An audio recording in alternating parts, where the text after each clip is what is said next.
morning, America. Come join us for breakfast. Way back in the 1970s, fast food felt completely different. You could sit in a small restaurant, unwrapping a warm burger while someone at the next table lit a cigarette, and nobody thought twice about it. There were no calorie charts on the wall, no nutrition labels, no warnings about anything. You ordered because you were hungry, and because it smelled good. A hamburger might cost just a few cents, and to you, it wasn't just food, it was a treat. You held that thin paper wrapper, felt the grease on your fingers, reached for the fries, and somehow, they tasted better.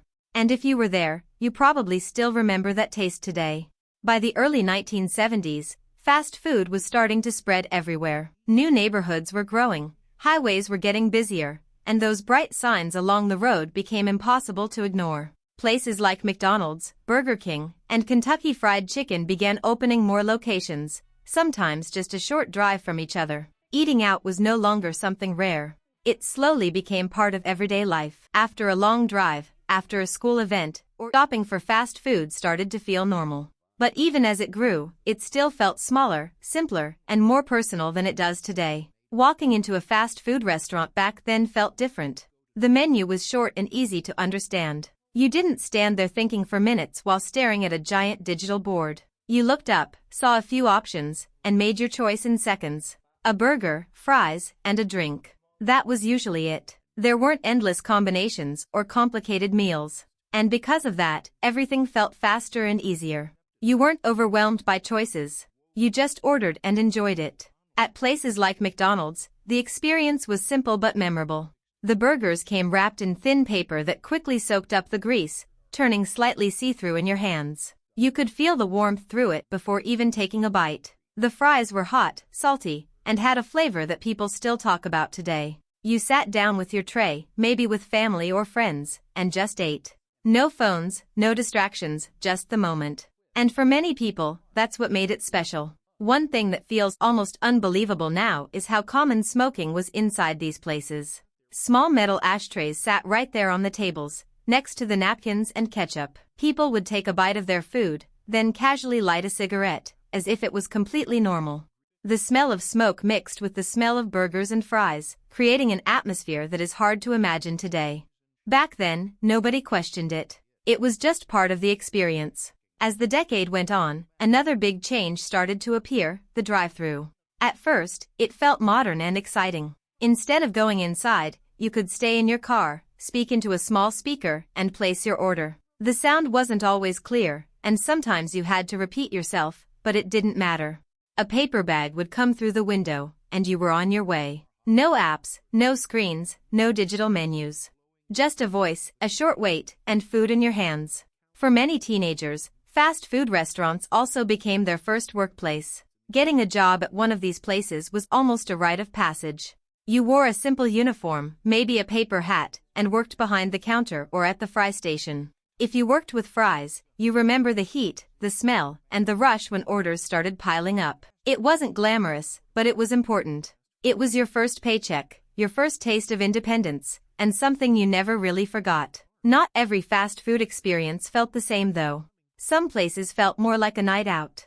Walking into a pizza restaurant in the 1970s could feel like something special. You sat down at a table, sometimes with checkered cloth, and waited for your food instead of grabbing it from a counter. The room felt warmer, more relaxed. When the pizza arrived, it came hot, often in a heavy pan, with a thick crust and a rich smell that filled the air. It wasn't just about eating. It felt like an event.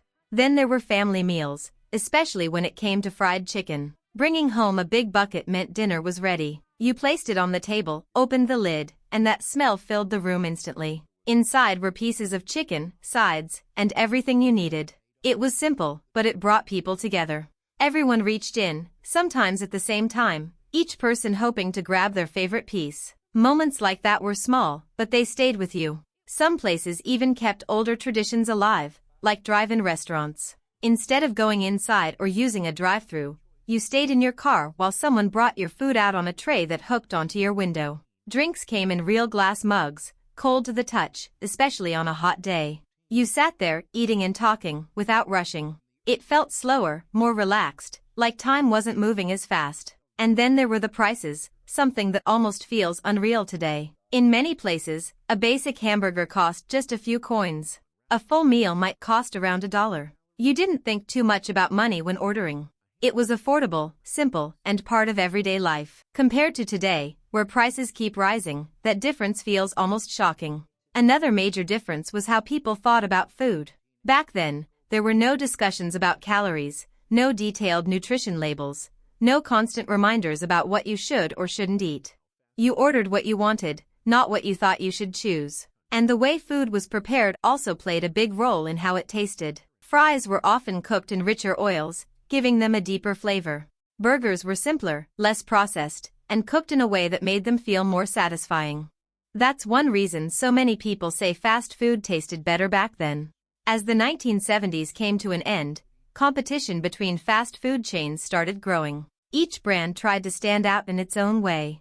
Some focused on speed, others on flavor, and some on family meals.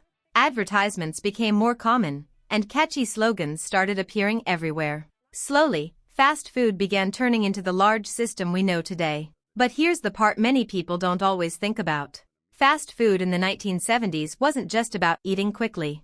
It became part of life. It was something you did after events, during trips, or as a small reward. It wasn't rushed in the same way it feels now. You went, you ordered, you sat down, and you enjoyed the moment. There were no phones pulling your attention away, no endless distractions. Just food, people, and time. Today, everything feels faster. Menus are bigger, choices are endless, and the experience is more digital than ever. You can order without speaking to anyone, pay without cash, and leave without really stopping. It's more convenient, no doubt about that. But something about the experience feels different. Maybe less personal. Maybe less memorable. So when people say fast food tasted better in the 1970s, maybe it wasn't just the ingredients. Maybe it was everything around it. The simplicity, the atmosphere, the people, and the moment itself. All of those things came together to create something that felt bigger than just a meal. And now when you think back, what do you remember most? Was it the taste, the price, the people you were with, or the feeling that life was just a little simpler back then? Do you think fast food was actually better in the 1970s? Or is it the memories that make it feel that way?